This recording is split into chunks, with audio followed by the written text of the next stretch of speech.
Dave. This is Joe. I listened to that podcast and I was like, I am with him. That sounds really cool. And then Chris Humphrey's hard fouls. Kevin Garnett pushes him straight into the third row. Let's go. My name is Dave. This is Joe. Let's go. This is the Boston Sports Nerds Podcast, the B.S.N Show. Joe, you got anything you want to say before you go? No, we have talked a lot. We have tons of nothing left in the tank. Let's go. Welcome back to the saddest episode of the Boston Sports Nerds Podcast, the B.S.N Show. My name is Dave. I'm accompanied by my two fellow nerds here. Introduce yourselves. Just Aaron. We're on to the 2018-2019 season. Okay. Yeah, I hope so. Sitting Malcolm Butler was a football decision only. I just do what's best for the team. You know, I already answered this. So, that sucked. That blew. All right, guys. Well, thanks for listening. Yeah. This has been the Boston Sports. I don't have much to say. I'm going to go hang myself in Aaron's bathroom. I'm going to hang myself in the bathroom. I'm going to kill myself. Don't ask me for nothing. Dishes, nothing. I almost went full Steelers guy. Yeah. The thing is, this is what I've been saying since they lost is like, you know, I'm not as upset about it as I normally would be because Brady played so well. Yeah. If Brady would have played like shit and they lost, I would have gone full Steelers guy. I would have been. I'm going to kill myself. I would have been on suicide watch. But Brady played good. Other than that, I mean, the team was awful. The defensive side of the ball was non-existent. So bad. Aaron, your thoughts? I just want to say, like, I absolutely, I'm telling you right now, I'm gonna start mailing bags of shit to anyone that tags me in an anti-Patriots thing. You've been warned. I'm warning everybody now. Everybody did it the fucking night of the Super Bowl, thinking it was funny. I don't. He's been pooping in bags ever since. Yeah, I'm the guy. I've been vomiting. I've been vomiting and shitting. I walked into Aaron's apartment. I was like, "What the fuck is that smell?" Well, and things. I look on the counter. It's just a bunch of brown paper bags with flies around them. I mean, initially I was vomiting into bags, you know, preparing for my score to be correct. Yeah. And then that got blown out the window. No, I'm tired of getting tagged, and I am one of the only like, as much as I'm like very aggressive on the show, when I'm on Facebook or any social media thing, I don't talk shit about other teams. Right. I'm very pro like what's good about certain teams. Like when I talk to my stepmother, she's a fucking Buffalo Bills fan. Her team is awful. Right. But there are certain players, like we always say, there's good pieces on every team. Right. It's the same thing. Like me being I'm very like, I want to see Cleveland do better. You know what I mean? Like it's very that for me. I try to be positive. Right. I'm tired of getting shit on for being a Patriots fan that doesn't talk shit. Yeah. For a guy that doesn't, it's annoying as fuck. You're fucking guilty by association. Yes. Yes. Yeah, right. You get attacked. It's, and I know people don't want to hear this if you're not a Patriots fan. Just like, oh, put up with it. You guys do nothing but win. But it's not. You can't enjoy anything because if you talk about the Pats winning, you're being just like a cocky Patriots homer. Right. And if you bring up them losing, you can't. You just get fucking bombarded the moment they lose. It's like that. I think we've talked about before that meme where it's like, oh, here's two people having a conversation, and they're like, oh, here comes a fucking Patriots fan. It's like whatever, you know. It's just annoying. And it's really not that way. I think it's the inverse effect. People just hate the Patriots so much that they blame the fans. Yeah. And it means they're like, anytime someone's like, oh, we won the Super Bowl, they're like, oh, you douchey, cocky fuck. Yeah. Like, no, dude, like, we won the Super Bowl. I want to enjoy it. I had a conversation with an Eagles fan, and he was like, I hate Patriots. They're so cocky. Mm-hmm. And I was like, well, what makes them cocky? He's like, you guys think you're going to win every game. I was like, that's not being cocky. Mm-hmm. It's being realistic about your team. Right. We have a very good team. Mm-hmm. We should win most of the games we play. Right. It's just how you feel. If you're a Browns fan, realistically, you go, we should probably lose the whole season. Right. Yeah, That's what happens. Yeah. when you're a Patriots fan, those Browns fans that are like, "This is our year," it's like that's a cocky fan. Yeah, like that's a guy that's like, I you're a dickhead. know Jets fans who every year say, "This is the year." No, you have Josh McCown as your starting quarterback. You're gonna go 3-13. Like you should be happy with how you finished. Right. I once made $100 off a bet with a Raiders fan. This was like 3 years ago. He said that the Raiders would have a better record than the Patriots. And I was like, that's a bold claim. This is before they were really good. Like, they took off 2 years ago. Is this like Derek Carr's rookie year? Yeah. Right. Yeah. He says they're going to have a better record than the Patriots. I'm like, okay, I do like that Derek Carr kid. I think he's good. I'm like, but no, you won't. And he's like, I think the Dolphins are going to have a better record than you. I said, I'll put a $100 bet on this. The Patriots will have more wins than the Dolphins and Raiders combined this season. That's a bold take. That's a bold take. Because all they have to do is both go 8-8, and it's impossible. It's almost impossible. Yeah, right. Unless you go 16-0. Yeah. Right, yeah. Or if you count in the playoffs, then you can still win. You can still do that, right? Yeah, that's true. Raiders went like 4-12, and the Dolphins went like 3-13. And the Pats went like 13. I was like, oh, I almost doubled you, dude. Like, I was like, that was a fucking breeze. Did he pay up? Oh, he paid. Yeah, he paid me. He was like, I can't believe that. And I said, I'll even let you off the hook.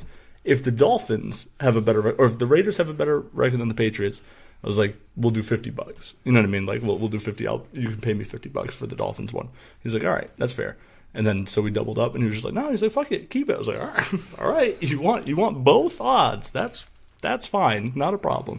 He was like, fine, no problem. Like, so yeah, is it so me? Is it me being a cocky Patriots fan to think that next year with the same quarterback and coach they go 13-3 again? No. It's very fucking realistic that they go 12-4 or 13-3 or at worst 11-5. Like that is a real. That's not being a cocky Patriots fan. It's knowing your team and knowing what a realistic outcome is. Right. I'm not as high on that as you are, Joe. I'm not saying they're not going to be good. But if they don't do something defensively, they're going to go 13-3. They're going to go 12. But you don't like. I'm sorry, they didn't get a pass rush until they traded for. They signed a guy week 17. Yeah, it matters. They went 13-3. It matters. No, I know. It matters in the playoffs, but that's what I mean. In the regular season, they're going to go 12-4. But they just beat up on the shit teams. They beat up on the teams they're supposed to win. I think we've had this discussion. Would you rather go like? I would rather not make the Super Bowl than go to the Super Bowl and lose. I would. I hate that. I hate that take so much. I would. It's so heartbreaking to get there and be a step away and then lose. Every year, I would not want to be a team that makes it to the first round and gets knocked out every year versus, hey, we made it all the way. Yeah, but no one cares that you made it there. Like, I understand, like, from a smart sports fan, like, it should matter that you get there, but the general consensus is you lost the Super Bowl, you're just the first loser. You're just the best loser. Like, it doesn't matter that you made it. No one cares that Brady has been to more Super Bowls than anyone else. They just care that he has more Super Bowl wins. Now they have the Patriots have 5 Super Bowl losses. Like, that was the biggest narrative. Right, like, tied with the Broncos. They're tied with the Broncos for the most. Not that they've made it there more than any team. Right. Just that they have they're tied for the most. That's because they lost. I know. But I'm just saying, like, that's always the narrative. You take the loss side. What I'm saying is the narrative should be that, oh, look at the Patriots. They've made the most Super Bowls. Like, that should be an accomplishment. That should be the point. But it's not. It's that they've lost the most. Right. They're 5. Even though they're tied with a couple other teams for the second most wins. Right. It's that they're first in the loss column. That's what I told a guy at my job. Tried to bring that up. Like, hey, you guys are tied for the most Super Bowl losses. I said, yeah. And if they win the Super Bowl next year, they'll be tied for the most wins. I said, it's stats by accumulation. Like, you get there more often, you're going to have the most in everything. Like, I'm not one of those people who thinks like Joe Montana is a better quarterback than Tom Brady because he went 4-0 in Super Bowls, and like it means more to go to more, even if you lose them. Also, 2 of those losses. But from a fan standpoint, you're saying you'd rather lose from a smart fan standpoint. Yep. It makes no sense to punish a guy for getting to the biggest game of the year. Yeah, but from a personal take, like this hurts more. Just from but from like a general consensus of like average fans and like not smart sports fans, right? It's you get punished for going to the biggest game and losing. Like LeBron's record, he'll always be known as 3-5 or whatever. Having a losing record in the finals. Right. Well, I was going to say that's the thing about like when everybody kind of want to shit on Brady. It's like, here's the other narrative. If you want to go by that, 2 of those Super Bowls, one of them I wasn't alive for. Right. That first loss. Right. In 85. I was barely alive for even the second. I mean, I wasn't really watching football when they... The second one, For the second one. Yeah, but I'm just saying, like, the first one, 85, it was 97, 96. Yeah. So 85, you ran into literally probably one of the best defenses of all time when they were allowed to essentially molest you down the field. Yeah. Right. Like, and that's when they ran the ball. You also, if you look back on that fucking year when they drafted that quarterback, he didn't last very long with the Patriots. He was too small and whatever. It's like Rogan. No, it was like Easton or Eaton? Easton, yeah. Easton. Yeah. Oh, yeah. But 85 and 96, they ran up against two of like the best teams of all time. Well, I was going to say, and then 96, you ran up against a team that went out and picked up essentially the best defensive end of all time, one of the best defensive ends of all time, and told him to go kill the guy that everyone that's ever seen Drew Bledsoe play calls him Leadfoot Drew. Leadfoot Drew, yeah. Stat Drew, that's what I call him, yeah, Stat Drew. But that's what I'm saying, like, you can't... That narrative to me, and the two major losses to me, like this loss, I don't put it I don't put it on Brady. I put it on the defense not fucking showing up, and I put it on, lack of a better word, your coordinators. I know the offense, if I'm not blaming Brady because he threw for 500 yards, I think some of that's to spite your coordinators, but I'm probably the only Patriots fan sitting here going, I'm glad they're both fucking gone. Go. Get the fuck out of here. I think I'd be okay if McDaniel stayed. I know you don't like McDaniels. Yeah. I think I would be okay if McDaniel stayed because I think he did make some dumb play calls. Like I said before we started recording, obviously Tom Brady is your best player. When you get down in the red zone, the idea of taking the ball out of his hands and doing a handoff or doing an end around just seems dumb. Yep. When you only have to go 5 more yards and you just threw for fucking 85 in 3 seconds to get down there. Yep. But it seemed like he kind of adjusted second half where he was like, we're not going to fuck around with that shit anymore. We're just going to let Brady take the game over. And McDaniel or Patricia. The second half was grunk. No, on that out of halftime drive. Fucking Patricia never adjusted. No. He made one switch, which was one of the most obvious things in the world and should have been done from the get-go, which is put fucking Stephon Gilmore on Alshon Jeffrey, which was ridiculous that he wasn't on him to start the game. Right. And that was it. They never made another adjustment. They played the same defense the whole game, and they got torched the whole game. Right. Roberts, your like second or whatever, middle or outside linebacker, whatever they had him playing at in the Super Bowl, and your safeties, Richards, got fucking torched by Clements. Jordan Richards got cooked. Yeah, and why? Why is your fourth string safety covering one of their most elusive players? Elephant in the room is the reason why is because your second best corner on the team, and arguably your fourth or third best defensive player on the team isn't on the field. Yep. He's just not on the field for no reason. Like, no reason that's been shared with anyone. Malcolm Butler came out today and said this narrative that I missed curfew or all of this is insane. None of that happened, and I feel like you wouldn't see all this support from his Patriots teammates if that kind of narrative was true. Yeah. So Belichick just saying, we thought we were making the decision that we thought put the team in the... It's just not true. It's not true. That is, that is not true. Malcolm Butler has always been an undersized small corner, and he's never been a complete defensive liability. So why would he not be on the field?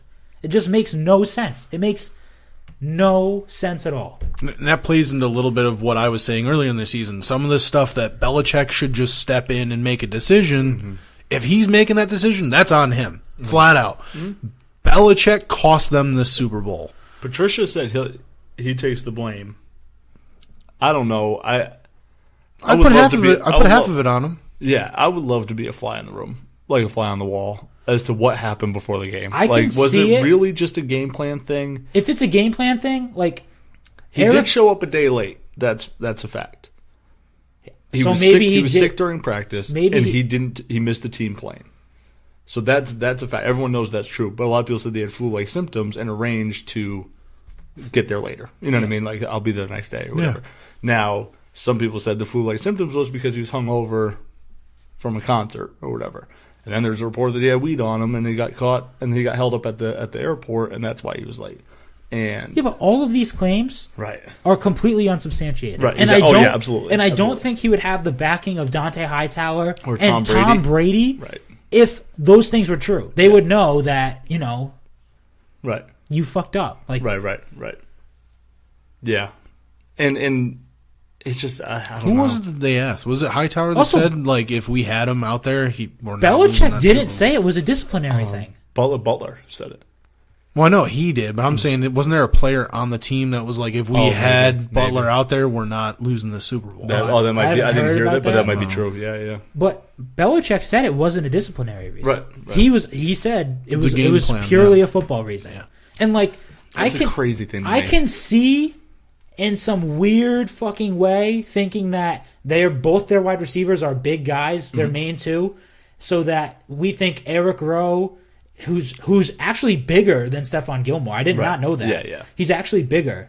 Thinking that Eric Rowe and Stephon Gilmore match up better on their bigger wide receivers, but you still have Nelson Aguilar out there. So why not torched them all fucking So game. if you think that makes more sense, put Alshon Jeffrey, put Stephon Gilmore on Alshon Jeffrey, put Eric Rowe on Torrey Smith, and then put Malcolm Butler on fucking Nelson Aguilar. Right. And then you don't need fucking Jordan Richards covering fucking Nelson Aguilar or fucking Corey Clement because you have Patrick Chung and Devin McCourty back there still. Right. Yep. Who, by the way, Corey Clement did not score a fucking touchdown. Yeah, that was a terrible call. But I thought the game was called correctly. It was a good game. I just don't think that call was correct. Yeah. And I'm not even doing that either. I'm not like, oh, the refs fucked that. Whatever. Yeah, no. It's a tough call. I'm mad that they went to the review and still came back with it because after watching the replay, I'm like, it's not a catch. No, it's not a catch. But I'm not going to be that guy that says the refs cost the game. Yeah, they lost the game because they give up fucking 42 points. Yeah, okay,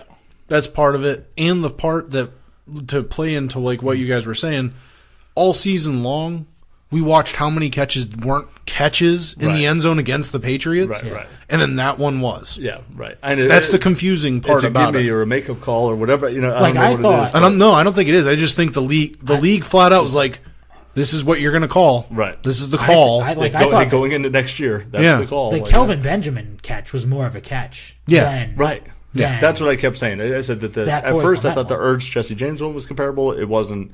Ertz is his touchdown. Clement and Calvin Benjamin is the same play. And Calvin Benjamin, I think, had more possession. Yeah, way more. No, I thought his was a touchdown. Yeah, Benjamin's. I thought Calvin Benjamin's was a touchdown at the time. Like I was like, that's kind of a. Yeah. But I did not think Corey Clement's at all was I a thought touchdown. you definitely couldn't overturn Benjamin's. You know what I mean? Like if it stayed as is. To me, it was obvious that Clement was bobbling the ball. That was not a catch to me. Like I don't know, and I don't want to spend too much time on that, but I did feel the same way. I'm just like, hey, just let the record state that wasn't a catch, and it very easily the refs could have gave the Pats the call. But now I want the narrative gone. Right, exactly. Because of that play, the whole narrative should be because in the biggest game on the biggest stage, the refs didn't show favoritism. Right. They gave it wasn't some BS pass interference or holding or it was literally it put points on the board. It was that big of a deal, and they leaned Eagles. It was the difference in the game. Yeah, because if it's a field goal there, then Yeah, it's crazy. Here's the other thing from the game. Yeah, Gus, you get rid of the kicker. I don't think so. Get rid of him. I don't think so. He's a really good kicker. He just misses extra points every now and then. Ever since whatever the kick isn't his fault. The kick's not his fault. No, that one. The fact that he almost made that. The first, ridiculous. Yeah, the one with the botched snap and then the botched and hold. The thing is, Cardona is like one of the most money guys in the world. Right? Yeah. Have you ever seen him botch his? Right. No, I think it was the holder. I think it was the holder. Yeah. It did kind of skip into him. It looked like it kind of came inside. Yeah. So it didn't look like it hit the ground or was like the height was wrong. It looked like it kind of. Like it's supposed to hit this spot, and it hit like that's why to his chest. That's why, like, as much as people make fun of the play with Romo, that's why most teams used to use their backup quarterback as the placeholder. Yeah, was that Ryan Allen or is it? It's Ryan Allen. It is Ryan Allen. Yeah, They always most teams use their punter now. Yeah, I remember that. Yeah, with the backup quarterback. He missed the extra point, and he missed it so wide. Yeah, it was like unbelievable. The worst extra point attempt I've ever seen. And earlier, when you were saying about how like the play calling, not so much like they figured it out. Like, listen, they're not going to stop Gronk. We're just gonna throw it to Gronk, and he's going to torch him, do his thing. Yeah. The cute plays. Mm-hmm. The one where we were discussing about how like Brady should have caught it. Mm-hmm. Like, you guys don't. Yeah, I know. I'm alone on that one. But my point is, it's a great play call though. It is, but it isn't. Like, it works. If he catches it, it works. We say this all the time. It's the same thing with like the double pass when they do the double pass to like Amendola from Edelman. Right. Like the Deion Lewis one in the Jaguars game. The play worked. Yeah, he just fumbled it. Yeah. But the play call was great. Yeah, I'm just, in my mind, it's the way their offense was, especially like obviously at that time it wasn't running 100% yet, but it was still, they were still getting down the field. Yeah. I don't think you do that unless the game's like, hey guys, like we need something to like completely throw them off. Yeah. I get it, like you don't do it at the end of the game because they're expecting something crazy, like the stupid, end around with the fucking return that amounted to nothing and cost you probably 15 seconds off the fucking clock. That might have also cost you the game. Yes. Because your field position's way worse, right? Yeah. You could have got to the 25. Instead of just running it forward.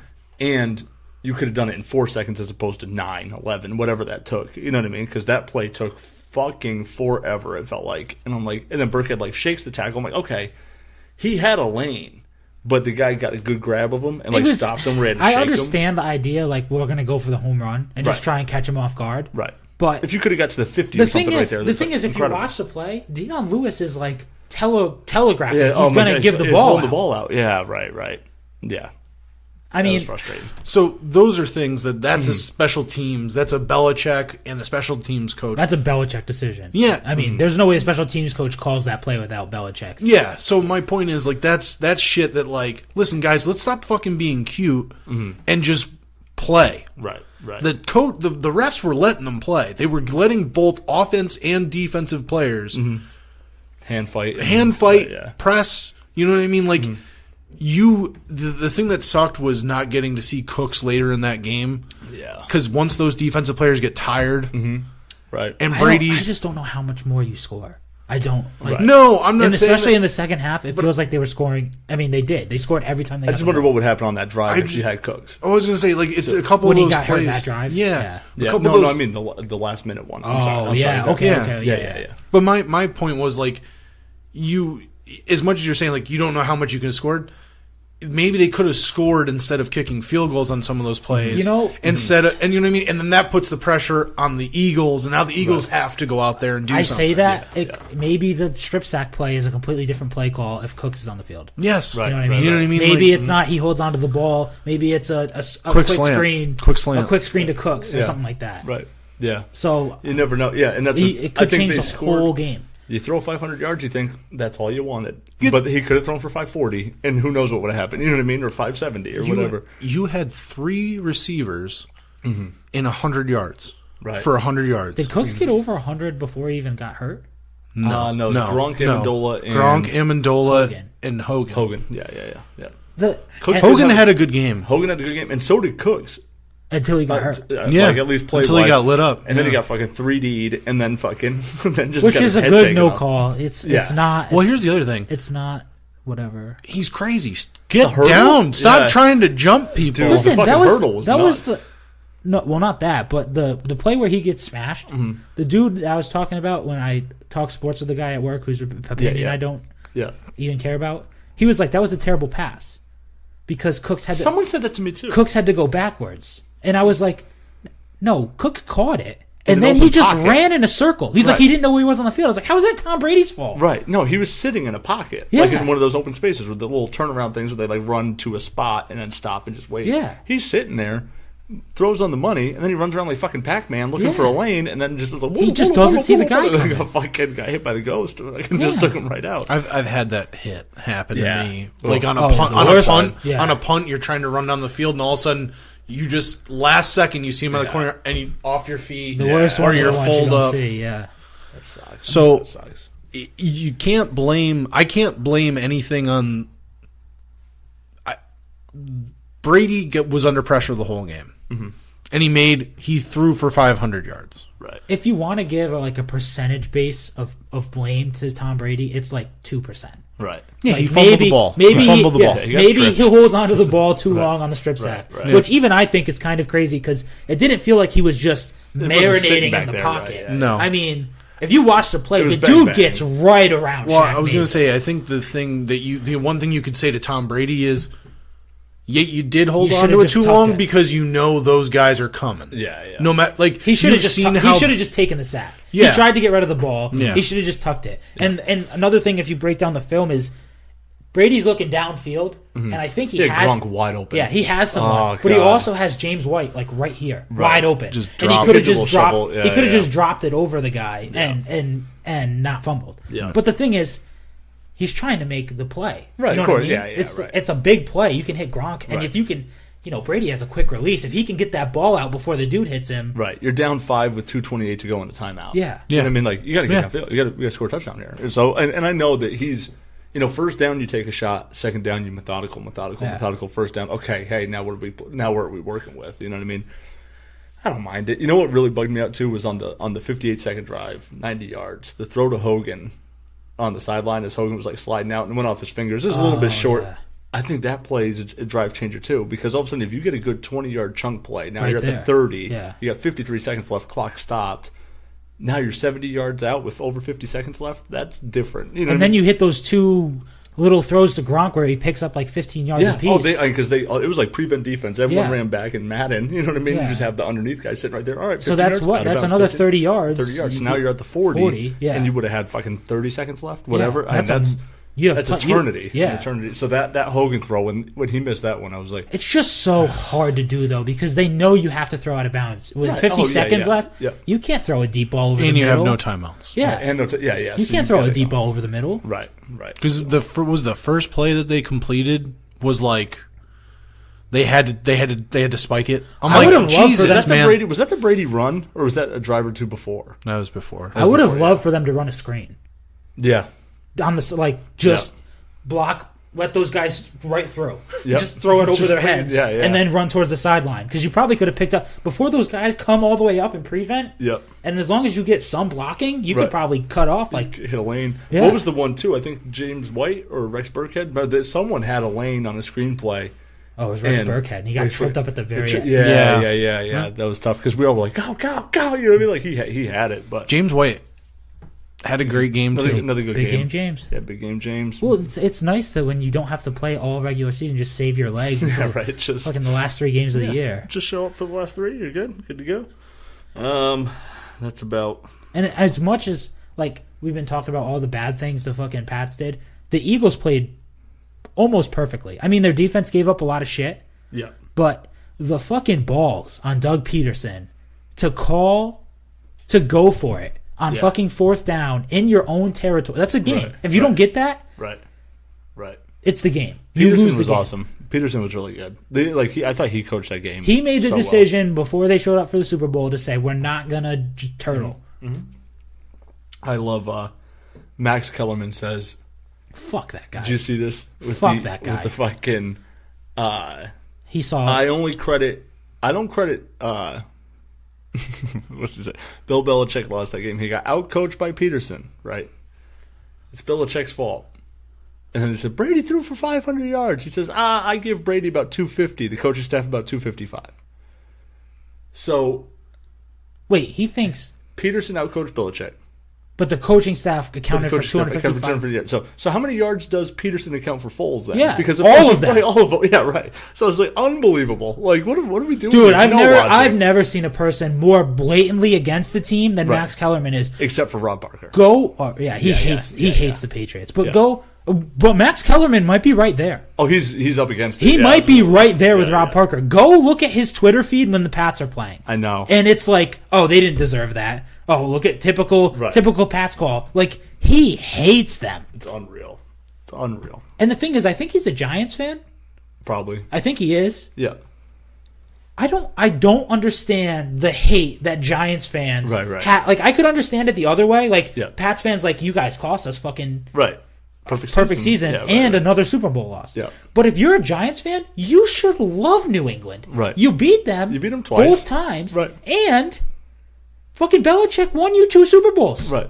Why do you hate them? Yeah, what is your gripe? You have the They've leverage. never once prevented the Giants from winning a Super Bowl. Right. Nothing the Patriots have done have ever prevented the Giants from winning a Super Bowl. That's true. Like, I can understand an Eagles fan not liking the Patriots because they made it there and then they lost. That's until true. this year. Right. Yeah. You know what I mean? That's what we were talking about. Like a Cowboys fan that hates the Patriots. Why? What's your what what did they ever do to you? I literally have a friend that flat out. I was talking to her, like, I want to say probably during the game, right? No, it was after the game, and she's like, "I just hate the Patriots. I just hate the Patriots." And I'm like, "You're a Giants fan. Why do you hate the Patriots? They're fucking assholes. You've won 2 Super Bowls against them. What do you need to be? Why do you hate them?"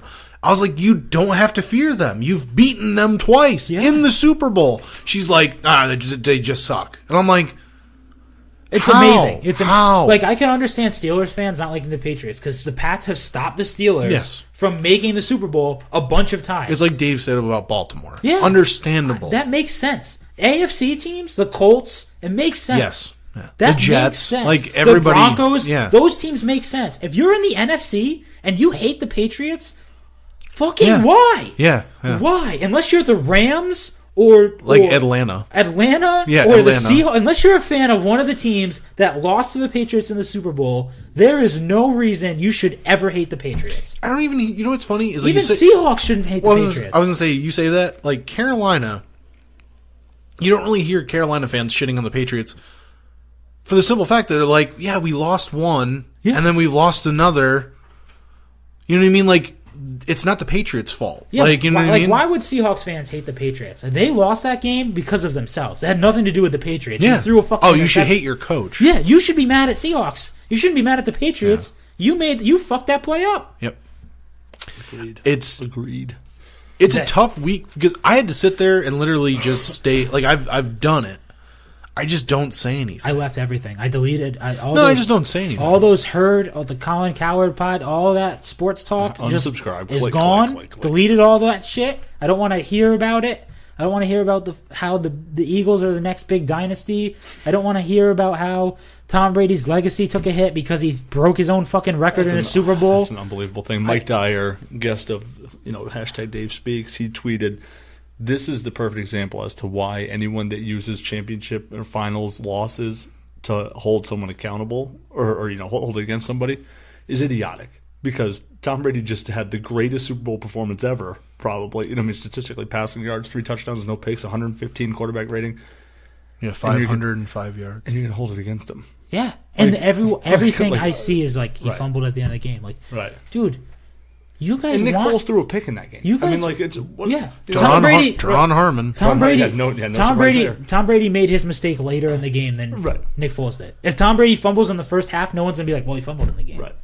If you would have told me that the Patriots would have broken their streak of not getting a turnover, Tom Brady has 115 QBR, throws for 505 yards. I would have said they win. 3 touchdowns, 3 wide receivers are over 100 yards. Gronk having 2 touchdowns.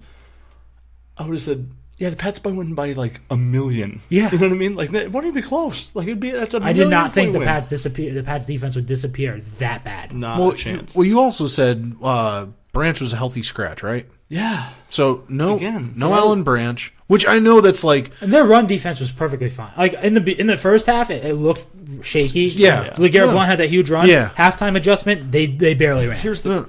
I just don't think. I'm not saying that that's not a good thing. It's just I think he opens up. Why not have the depth? Yeah, and he also opens up the guys that normally play outside. Mm-hmm. Some of those guys had to shade inside to keep the running game. Here's my real problem with that. Exactly. Butler was active. That's what I was going to get to that next. Like Alan Branch isn't. Yeah. Yeah, and if you're not going to why if you're not going to play Butler, deactivate him and play Branch. Like, that's the problem, because you're right. I think he could have plugged a bunch of gaps, gave single coverage or single blocking. Harrison could have gone free on the outside. Right. And Malcolm Butler is sitting there active on punt returns or whatever. talk about James Harrison for a second? Yeah. Bring that guy back. He's under contract, right? He's unbelievable. So good. He's like, I did not think I would be this impressed with him. He's a monster. He's a beast. He really is. And I want him for a full season because I think he fixes a lot of your problems because he's not the best at rushing the passer, but he definitely gets a pass rush when you tell him to go get the quarterback. Yeah.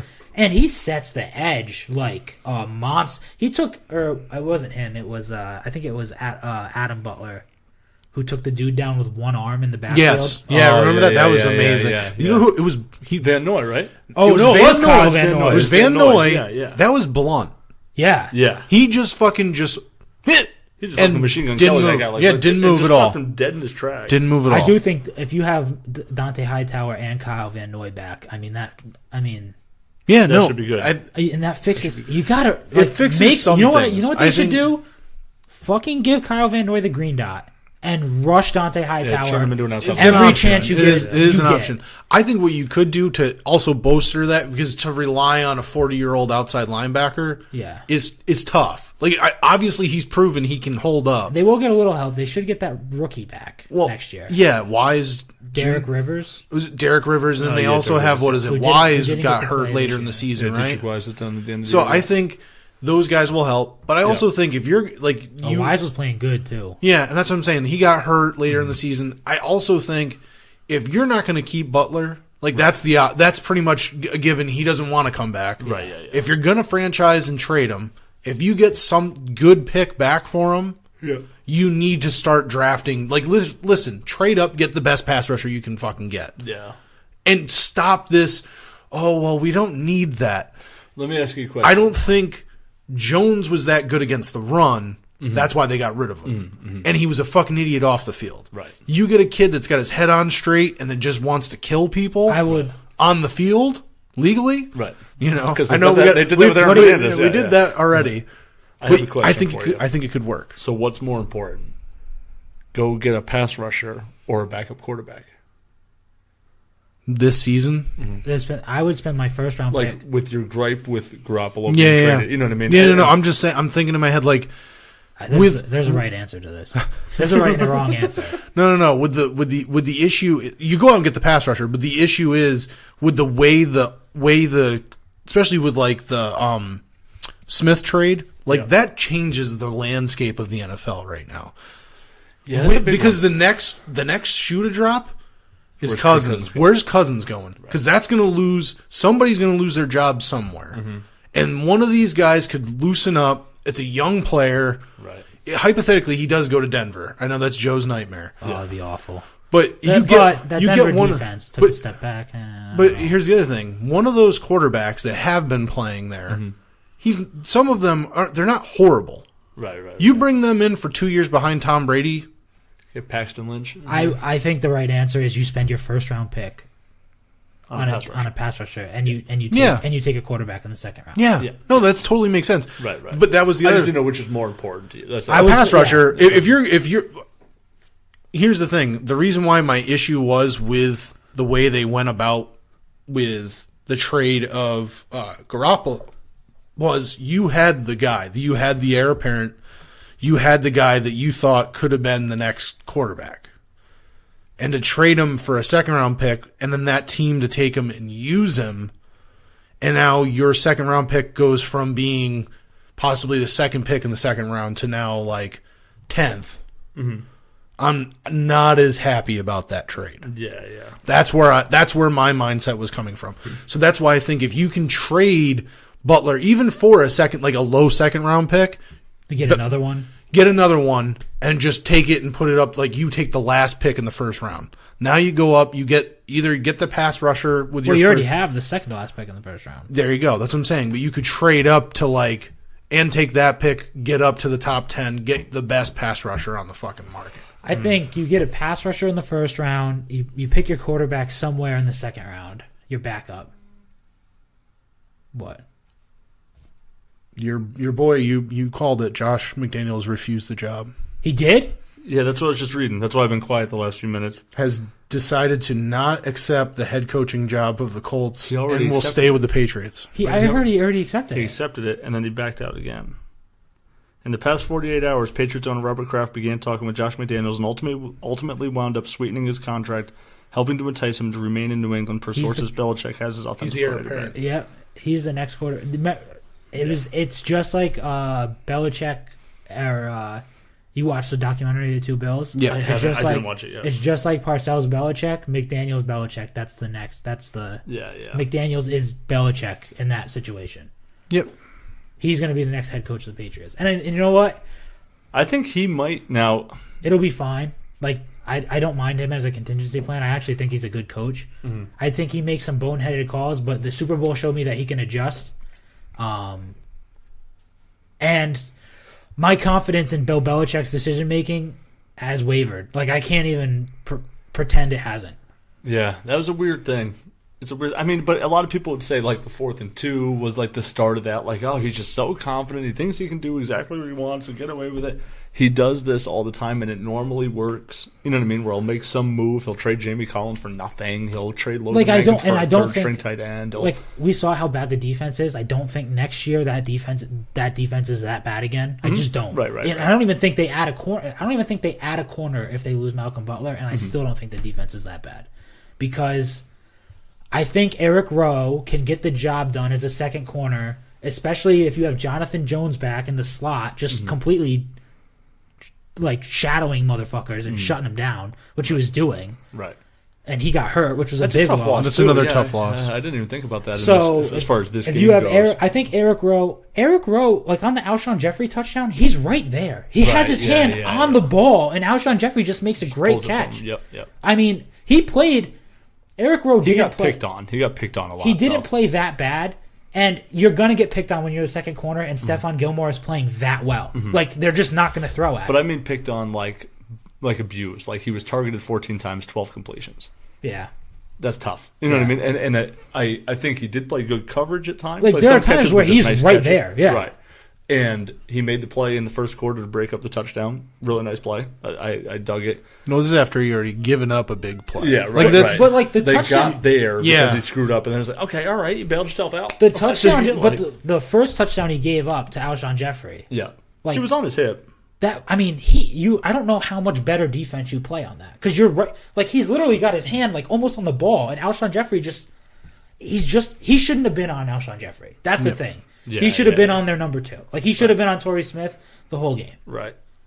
Yeah. It's a mind boggler, like you said, having Butler just standing there. I think if you go into the season knowing Eric Rowe is your second corner, you can scheme it right and make it work. Like you could hypothetically just shade coverage over there. So like. Yeah, McCourty on his side or whatever. Yeah, right. We know Gilmore's good, and Gilmore has been fucking excellent. Really good. I think that I was talking with Kevin earlier, and he said that he really thinks it was just a scheme playbook issue type thing. He didn't He understand. just didn't understand the defense. Because especially early, we were talking about, there's a lot of the... I don't know what I'm doing. Hey, weren't you supposed to be here? You can tell because guys weren't like kind of covered. They were just wide open. Wide open, right. And that's just like someone doesn't know where they're supposed to be. Yeah. Right. Well, here's the one question I have for you. With the way they picked on Rowe, but they also picked on another guy, and he got picked on more later in the season, Chung. Do you start figuring out your? They had Chung out of position though. No, I understand, but that seemed weird. At a certain point, that's what they do. They eventually do that. They always sometimes put him on some guy and tell him to shut him down. Chung is usually really, really good at covering the tight end. Yeah. Like that's Chung's job most of the time, and they had him covering like running backs and fucking. It was weird how they were using Chung in that game. I think it has to do with the fact that Butler wasn't playing. Yeah. So they had to shift about like whose responsibility is everything. Yeah. Because normally Chung's like, oh, we have Zach Ertz on the other side. Like, there's your guy, Chung. Right. Follow him around. I want Deron Harmon to get more playing time. He needs to. The dude is on. Well, that's what I was going to say. Do you move Deron Harmon to the starter position and say to Chung, like, hey, listen, you're our like third down. We're going to blitz the safety guy. And we're going to be in like dime coverage, and we're just going to send you off the edge. I think Chung had a really good year. Yeah, I think this is probably his better season. Yeah, I'm not downplaying that. I just think that of his age, and he is getting picked on later in his career. Yeah, no, I was going to say. I think that he had a great year, so it's tough to say like, well, fuck it, we're going to go elsewhere. But at some point, you got to be proactive. You can't just wait till it's too late or whatever. Yeah. And I like Deron Harmon so much. You know what I mean? Like, I'm like, why not? I don't know if they need to go find another safety. I think they have. I even like Jordan Richards. I just don't like him covering your having to cover situations like that on a man-on-man spot. I don't think Jordan Richards is a safety the same way like Chung and Deron Harmon are. Yeah. He's more of a Devin McCourty, where he plays like deep zone. Yeah, he plays an area, not a person. I don't think Jordan Richards should be man coverage is not his strong. Because he's not really known as an athlete. He's more known as a very smart football player. Oh, he's from Stanford. So right. I'm trying to find. I saw a crazy stat about Deron Harmon this year, where it was like he'd only been thrown at like however many times, and the completion percentage was like crazy low, and he had 4 interceptions. It was like I believe it. I buy it. We've seen players in the past, especially in the Patriots, have a great, lack of a better word, career as like that fill-in guy. And makes those crazy plays, and then they give him a starting job, and you're like, hey, what are you doing? Oh my god. Oh my god. Hey, go back to just making a sneak play here and there. Like, what the hell? You're not a starter. You are. Yeah, I don't know if I want Harmon starting. You know what that's what I'm just saying. Like, do you start doing that and figure out Chung? Yeah. Being more your, hey, you're gonna play like you're gonna be like Rodney Harrison. You're gonna play some, right. But you're also gonna play some special teams because situational. We're gonna save Harmon for our starting. I just want to call him the harmonica. I don't sweet jazz. I don't remember what the stat is, but it's like his targets. It's like his targets to completion to whatever. And there's another stat like the New England Patriots have 9 interceptions on the year, and Deron Harmon has 5 of them. Unbelievable. Yeah. So you're free agents this year. Yeah. You got Nate Solder. Bye. Yeah. You have Malcolm Butler. He played. Nate Solder played fucking good though. He did towards the second half of the year. He's also going to be 30. Yeah. He's 29. He's going to be 30. He played like in the Super Bowl. Do you remember a lot of pressure coming from Nate Solder's side? No, he was really good in the Super Bowl. That's what I'm saying. Then the second half of the year, he was better. He started that year off real rough. Yeah. I don't love Nate Solder. I'm not in love with him yet. Badamosi is going to be a free agent. He can go. Yeah, he's special. Matt Solder, but I think didn't he just re-up? Matt Slater? Sorry. Didn't he just re-up? Matt Slater's not going anywhere. Yeah. I'm just saying, I'm not. Even if he didn't. He's 32 years old. I'm just saying, like, they'll bring it back. When you think about age-wise. He's like the heart and soul of that team. Cameron Fleming. They'll probably keep him just as a depth guy. He's 25 years old. I think you got to keep him around, see if you can kick tires on him. I wouldn't be surprised if he turns into the next Marcus Cannon, where for years we're like, why is he on the team? Why is he on the team? Why is he on the team? And then you're like, he's starting left tackle because Nate Solder's gone. And you're like, what the fuck? And then he's lights out. It's yeah, Marcus Cannon, we kind of missed him, man. Yeah. I forgot he was even hurt. Danny Amendola. He'll come back for Nichols. Dion Lewis. How many times does he come back for Nichols, though? He's part of the pack. He's part of the Rat Pack. You know what I mean? Like, right. How many times? You know. Right. There's certain guys will do it. You know what it is? I know, but eventually, why isn't Danny just like, you know what, guys? I'm here. You don't play me the whole year. Right. Fucking Super Bowl, I fucking catch all the balls. But I bet you he gets a lot of bonuses in the postseason. Oh, yeah, his bonus is that his girlfriend is fucking Miss Universe and she's from Boston. Yeah, that's what his bonus is. Like, hey, come stay here. Fucking play with the Rat Pack and date models. Well, I was also going to say, I also think Brady pays for him to like fly out to him when they do the training in the offseason. He's not going to make the guy who makes McDonald's fries pay for shit. That's what I'm saying. I think I think he sees it. Well, Edelman moved out there. Did he? Yeah, in the book. Remember that? He said that he so badly wanted to get the call to work out with Tom when Wes was going through his contract issue that he moved out to like a neighboring town to California just so in case. It was like, hey, do you want to fly? You don't want to work out? He's like, yeah, I'll meet you in an hour, as opposed to like tomorrow or whatever. You know what I mean? But yeah, I don't know. This is my favorite time of football season. Dion Lewis. Off season. Yeah. Dion Lewis. I think you should bring him back. You have to. Yeah. The dude is unreal. I mean, he wasn't really a big factor in the Eagles game, but he's a really good runner. But he's unbelievable. I mean, Nate Ebner.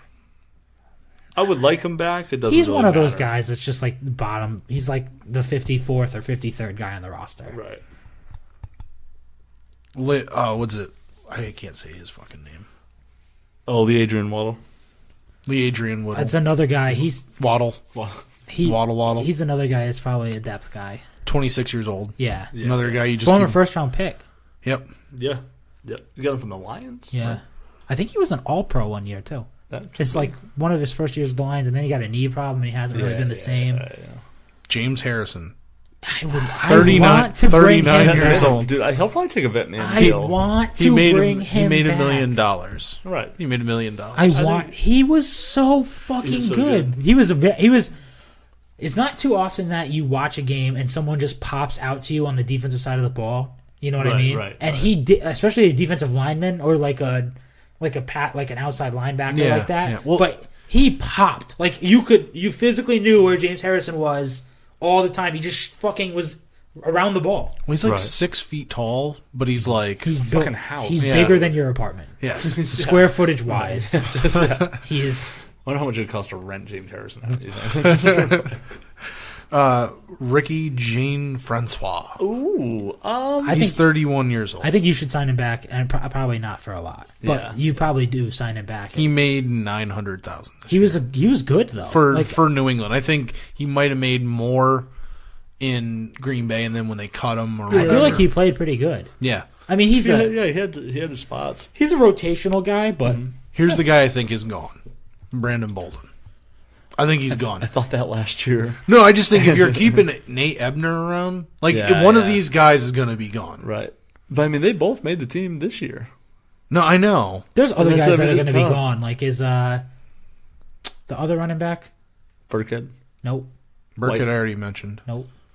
Oh, Gillisley. Yeah, No, he signed like a 3-year deal, remember? no. They signed him for they got him for the Qualifying offer. Yeah, which Yeah, I but it's think is it's like 2 years. I thought it was like 3 years. He does have another year. Yeah. But if they can cut him without a huge cap hit, Right. they probably will. Like Yeah, I don't think yeah. he makes the roster. Geno Grissom. I would like him. I mean, whatever. And Marquise Flowers. I think. I would rather Marquise than Grissom. Yeah. So what? That's who's- all defensive linemen. Jesus Christ. Yeah, pretty much. And that's the one thing we're complaining about. Yeah. You know who's still? Like, keep them. They just gave up 43 points. Well, you know We're who's still like, on the keep 'em roster? I all. forgot of as well, and your boy Shea McClellan. Oh my guy, Shea McClellan. Oh, I forgot he was on the team too. Yeah, He's yeah. been hurt all year. Yeah, Yep. Shea McClellan. He's still They got. were toasted at linebacker, They huh? really were. Yeah. Imagine that next year. Now you have Van Noy, who's And totally you were missing just, Van Noy for part of the for year part too. of it, right? Who was the guy So we Van were Noy's talking about? totally emerged himself, right? Yeah, he's been great. Hightower, McClellan, and probably Flowers. And McClellan's a guy Roberts? that can move down onto the line. Like Right. he's versatile. Like they'll rush him. They'll keep him at linebacker. They'll rush him sometimes. Like Yeah. I think next year with like you also have Malcolm Mitchell, Right. Edelman back. Edelman. Like that's going to change That's your the thing. offense too. Right. there's Marcus Cannon. all those things that you just read. That's all their free agents. Yeah. You didn't name a wide receiver. Think about their wide receiver. Well, I core. did, They're loaded. You named Slater. and Danny Amendola. Oh, Danny Yeah, Amendola. yeah. But think Mr. about Forgettable. Think about if who, it's not a playoff game, it's like who remembers think about on the team? think about who they brought in. I know. You got Kenny Britt, Dorsett, Britt. Kenny Britt. There's another one. Yeah, there is another one I can't think of. Oh, Dorsett. Now Dorsett, Britt. Oh, Cooks and- is still signed. That's the three they brought in. I thought there's another guy there that has just not been playing for a long time. Mitchell. No, like someone they signed this year that just was like hurt. I can't remember. I don't even remember a wide receiver that they brought in. But think about the receiving core. Now you got Edelman back, Amendola, Hogan, Right. Mitchell, Cooks. Martellus Bennett. He's not coming back. I don't even know if he'll play football again. He's still under contract until next year. Yeah, I think he's gonna retire. Or no, 2020. He's under contract till 2020. Yeah, I don't think he he'll signed a 3-year deal. Would it be so Gronk talked about retiring? Yeah. Yep. Do you think I'm crazy if I think they should trade Gronkowski away? Oh, Yeah. You know who's another linebacker we didn't talk about? If he's 1 foot out the door, you think if him mulling retirement is a real thing? Like I genuinely don't know how I feel about football right now. Yeah. Do you think it's a crazy idea to I'll trade you the best tight end in the game, give me a first round pick? No, I mean you could. You It's will just- get a first round pick for him. Absolutely. I don't know. Is that really worth it though? I mean, if you don't think the guy wants to play football, Yeah. and you can control where he lands. I mean, I'm not putting him in the AFC. Right. You know who's a linebacker I didn't think we saw in the Super Bowl? Trade him to fucking San Francisco. Bernard Reedy was the guy I was thinking of. Oh. I don't remember. They said they signed him like it was like one of those week 11 roster cut type pickup. They claimed him. Who that is. Yeah. David Harris. We were so high on him. Yeah, I was pumped about that signing. And he didn't do anything. He didn't really play at all. Like, I don't even think he played in the playoffs. I don't know. Did he play in like one playoff game? Probably. So McDaniels is back as coordinator. As of now, who fucking knows? Belichick? The Colts are smoked, dude. I don't blame them. Dude, I wonder if Andrew Luck's shoulder is really fucked. Maybe. Bernard Reedy had 2 catches, 21 yards for the Patriots this year. Really? Yeah. I don't even remember him catching the ball. They're going to bring... So He was a Tampa Bay cut. I really do think that McDaniels is staying. Yeah. I don't think he's going to change his mind again. Right. I think that... I don't think the Colts will want him back now. I think that Greg Schiano is going to be your defensive coordinator. I hate that. I don't know if I do. Greg Schiano? Yeah. I don't want him. I'd rather the linebackers coach that was going to get the Cardinals job. I mean, he's a former head coach, which means he showed out somewhere. Yeah. Check that. What, Reedy had 21 yards, 2 catches for the Bucs. He didn't have a catch for the Patriots. I think he's currently the defensive coordinator for Ohio State. Or he was last year. Yeah, wasn't he the head coach of Rutgers at one point? He was the head coach of Rutgers. And then went to Tampa. And he was the head coach of Tampa Bay. Okay. Yeah, that's what I'm thinking of. Guy. He is a Bill guy. And he's a Belichick guy.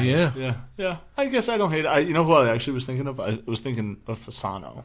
Oh, yeah. And that's like, that's an offensive He's guy. an offensive coordinator, yeah. Schiano. I was thinking of Fasano, like that person. And he had like, Rutgers. I don't want that. He had Rutgers in the top 10. Yeah. Well, top 15 at one ranked. point, yeah. I think that's the thing that I like about him. If he comes in, I think he's a good, as much as Belichick likes to fucking draft his freaking players, I think he does have an eye for talent. Yeah. I think he could help figure out where to put like a Duron Harmon. Where did Duron Harmon go to college? Rutgers. There you go.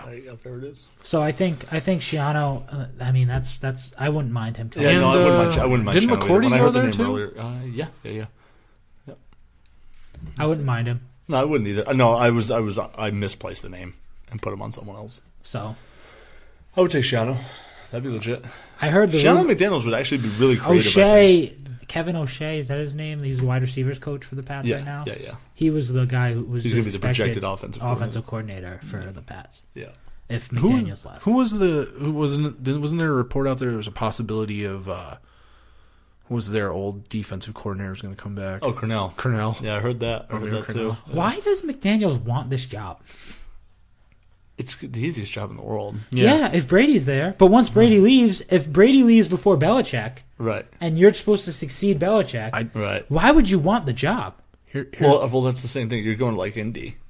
You don't even know if your quarterback's playing or not. I know, you know what I mean? I know. But if you're the guy who's supposed to follow Bill Belichick, oh yeah. Like you won't ever live up to that. yeah, that's true. I might eat my words here because I had made a comment to one of our coworkers. I was like, "Hey, you guys got McDaniels. Good luck with that." Yeah, and she's like, "Yeah, I don't know how I feel about it." I'm like, "Yeah, the guy that drafted Tim Tebow in the first round. Good luck. Yeah. Good luck." You know what the report was too? Like he accepted he accepted the head coaching job for the Colts, and there was a report like already like they might move on from Andrew Luck and draft the quarterback. Right? Yeah. Because that's crazy. I think his shoulder is fucked. Really? Like fucked, I think that's sad. Yeah, that's sad. Not because I want to Right. see like this guy be the next. But he was supposed to be so good. He was good. He was, and I want to. He LeBron'd that team. He single-handedly carried the Colts. Mm-hmm. That's an awful roster, head to toe. Yep. To the fucking AFC Championship game like twice. Right. I just think it's sad to see a young, good player. It's the same thing with like as much as I don't want to see the Texans beat the Patriots. To see Watson, is it Deshaun Watson? Deshaun Watson go down. It's sad. Yeah. I mean, stop fucking porn stars and it'll be okay. But my point is, I don't want to see young players that seem like they have pretty much a good head on their shoulders and they're going to do good in this league just get fucked. Like, that sucks if Luck's done. Yeah. Man, that's gonna change. That's gonna change the landscape of the NFL too. Right. You know what I mean? Right. I mean, obviously this year it did because the fucking North. Yeah. Wow. McDaniels. I don't think the story's over there. I'm genuinely worried about the Eagles for like next year too. Yeah. Yeah. Like, I think they could be a problem for like the next couple years. I think they're going to be a salary cap nightmare in a couple years. In a couple years. Right, but I'm saying for the next like two, probably at the end of next year. For the next, I think for like the next 2 years, they're going to be a problem. For like the season upcoming and the season after, like, I wouldn't be shocked at all if this is a rematch. Do you think that the Eagles should have beat the Patriots though? I like, they earned that game, but the Patriots defense was all time bad. If the Patriots show up at all defensively, Patriots win the Super Bowl. I was not, like a lot of people, I was not impressed. I was very impressed with the Eagles' offensive line. Mm-hmm. That offensive line, without their star left tackle, like, the dude's going to be a fucking Hall of Famer. Marcus Peters is unreal. Yeah. Without him, that offensive line was a lockdown. Yeah. Like, they didn't get a sack. They were unbelievable. And they were open, and they were just fucking open in giant running lanes and shit like that. Right. Their offensive line is the real deal. Their defensive line that was like super hyped, I was not as impressed with. Like, they did get to Brady, but they didn't. Brady also had throws where he just dropped back and sat there. Right. Like, he did get hit a lot, but right. It wasn't like the Giants hit a lot in those Super Bowls. It wasn't like I'm dropping back, and before I even complete my drop back, I'm getting hit. Mm-hmm. You know what I mean? It was like, I'm dropping back, I'm scanning the field, and there's a guy near me, but I still have time to throw the ball, and I might get hit after I throw the ball. Right. Like, they're going to hit me. Yeah. But it's like, I would say there's probably more hits, less pressures. Yes. You know, they definitely got to him, but it wasn't like so timely that he couldn't read the field. Yeah, like the Giants game definitely had more pressures. The Broncos playoff game a couple years ago where he got hit like 20 times, like, that was way more like in your face. I can't even make decisions fast enough. Right. This was like, I can process it, and I know your corners aren't good enough to cover, so I know these guys will be open, and then firing it in there. Yeah. Also, just to touch on how good Brady is, and how he gets the bum rap sometimes. I was hoping you were going to say we could touch on Brady. Well, he throws an incompletion to Gronk over the middle of the field. Gronk runs like a seam, and Brady throws it like to the left of him. Yeah. That's not on Brady. I don't remember the play. He drops back, and Gronk is in the tight end slot, and he runs a seam. Yeah. And there's a safety, a deep safety. Yeah. And Brady kind of throws it before the safety, before Gronk gets the safety. It throws it to the left of Gronk. Yeah. Gronk is supposed to kind of veer in. Right. Yeah, and he just kind of stays out. Yep. And like, when it's whenever you see Brady miss like that, that is a miscommunication to me. That's not like I'm terrible at throwing the ball. Right. He's throwing to a spot. Right. And Gronk is not where he's Gronk isn't where Brady is expecting him to be. Right. Well, but also, to be fair, based on the defense, right? Gronk sees this, Brady sees this. You know, they're supposed to be on the same page. So what if Brady missaw what Gronk had? Like, I know the open spot was where the ball was. Yeah. But what if, like, Gronk ran the route he was supposed to? And Brady just misread it. Brady just misread it. And what just I'm threw it saying to the is, spot, and Gronk says, "Oh, that's not a like, people look at it and say that's a bad throw. Right. It's not a bad throw. Oh, it's not the Tom Camp. It's a mental. Right. Yeah. It's like we aren't on the same page here, which is why him and Edelman work so well, because they see the same thing. Mm-hmm. Yeah. And I see what you're saying. I mean, him and Gronk work really well too, but on that particular play, there was like a Gronk kind of ran this way, and Brady threw it over here. Like, hey, bro. Right. Yeah. I really felt like Gronk could have made a play on that too. It just felt like he didn't. Like, he just kept running like with it. Like it was like a skip right in front of him. I noticed this year, especially, Brady's throwing the ball a lot when no one's looking at it. Right. It's like, I know where you're going to be. Yeah. So I'm throwing the ball. Mm-hmm. Be ready. So the defender, like, they run that play with Cooks, especially when the defender plays off coverage, where Cooks sprints as fast as he can and then just stops and turns. Yeah. And before he's even stopping, Brady's like balls ball. in the air. Yeah. So the defender has to react before Cooks does. Yeah. Yep. It's like almost impossible to cover if you're playing off coverage. What'd you think of the Tom versus Time where him and Julian got after each other? That was funny. That was good. It's not my fucking job, man. I can't On wait that for him play, to be it was back. his job to catch the ball. On that one, on that one, yeah. I can't wait for Julian Edelman to be back. I know, yeah. I can't wait That for whole episode of Tom vs. Time was awesome, where they were like, Yeah. they're golfing and all that. And he's like, I suck love- on that, motherfucker. My favorite part was when he's like, "You guys are all giving me shit because I want to go Right. lift a little bit of weights." Like he's like, "I'm not gonna go like hang out in the gym for 12 hours. I'm just gonna go work out for an hour and then come back." Let's and be they were, honest, Jules. You just want to lift weights so you can be naked on magazines. You're not fooling us. and they bring it in and show it. I don't like the like, guy "That was that done has the already." same name as Brady, like the guy Brady that Kyle Brady? Oh, Kyle Brady, Oh, he yeah, can go yeah. fucking eat a dick. Yeah. Eat a straight bag of thought dicks. The episode where he's working You with the shouldn't throwing lift coach, weights. Yeah. and he's doing like the Yeah. he's like He's popping the hip his twist. Yeah. he's like, I this is gotta what be- I gotta do. I gotta be here. And he does here. he does this thing with his arm, and I never noticed he does where his non-throwing arm is like Yeah. grabbing his other shoulder. Right. almost. Yeah. And I never noticed he And did he that. always has like one finger down too. Yeah, which is so really like when weird, you yeah. watch him throw, it's like it's weird looking. Yeah. But it's like that's what I have to do. And then he's like, I can still fucking sling this thing. Yeah, he's like, he fucking yeah. throws it as hard as he can. Most 39-year-olds like, I can fucking Fire that this. motherfucker. Fire this motherfucker. I love that. That was a cool documentary. I mean, they lost, and that sucks. But Right. that was a cool. It was a pretty thing. cool, like, peek behind the curtain there or whatever. It's pretty dope. I liked it. They're And just- distracted. Just to remember, just to put it in perspective to Patriots fans, they lost the Super Bowl. Right. It's like it's not an early playoff game. They Right. made it to the biggest didn't go game of the 0-16. year. Yeah, Yeah, right.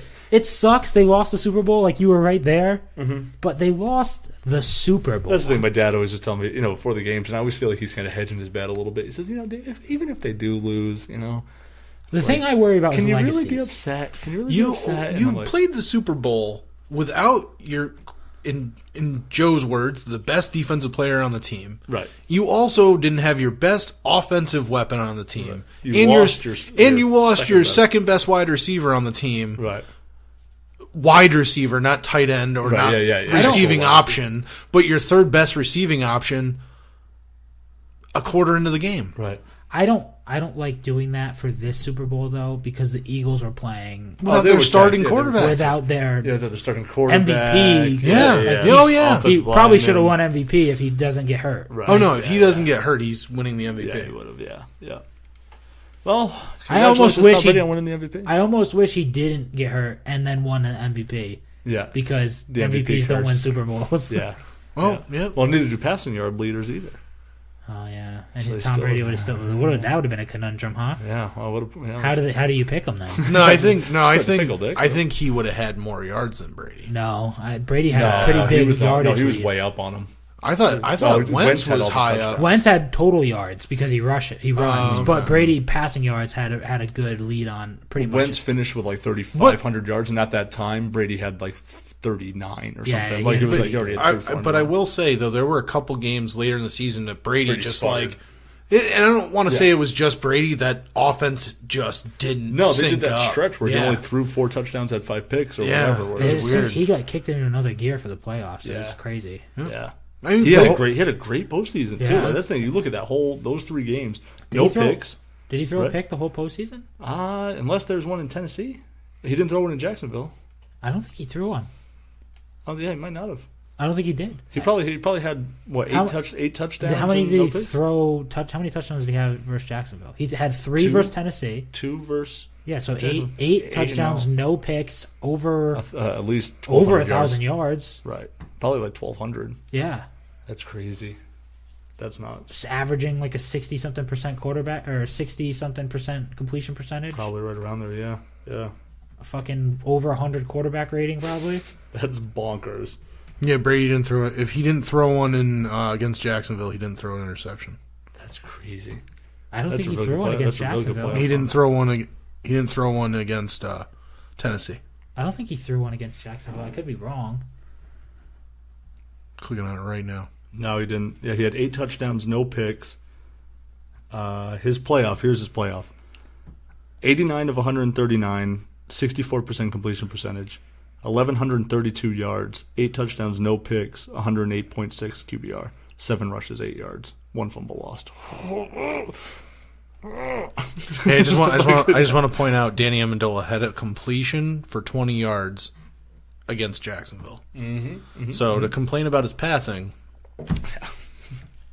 it's 1 for 2. Yeah, he has a 50% completion percentage. Hey, actually, he's allowed. Both of those plays didn't end well though. That's true. Because the Danny Amendola pass led to the Lewis strip. Led to the strip. Yeah, well, that's on Lewis. It's the curse of the dollar. People were mad about the cheap dollar bills, y'all. That's what he's gonna be next year. People were mad about the Hogan thing too.